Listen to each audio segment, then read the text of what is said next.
Hi guys, it's time for another 60-second camera review. Today we're going to be talking about the Exakta V, but before we get started, let's get 60 seconds down on the clock and let's see how we do. So the first thing we're going to address is the name. A lot of people call this the Exakta 5 because V is the Roman numeral for 5, but actually in most of the world this model was sold as the Exakta Verex.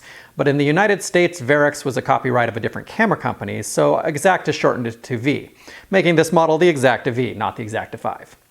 Now, Exakta were the first company to release 35mm SLRs with the Exakta Model 1 a couple of years before this was released. So there's a couple of design decisions that are a little weird by modern camera standards. For one, the shutter release is on the left-hand side instead of the right. The film loads from the right to the left instead of the other way around. And because 35mm was originally a motion picture format, there's actually a film cutter inside the body so that you can load this with regular motion picture film without a 35mm canister, which is kind of weird and not really useful in modern times, but is kind of a neat feature.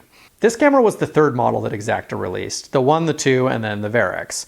And it was released in 1950 and was discontinued very quickly in 1951, so they're a little bit uncommon to find the regular V. Usually you find the VX model or one of the later models. Another kind of weird thing about it is it has a separate fast speed and slow speed knob, and the slow speed knob is also combined with a self-timer, so it's a little tricky to use if you're not used to this particular model of camera, along with all the other weirdnesses like being left-handed.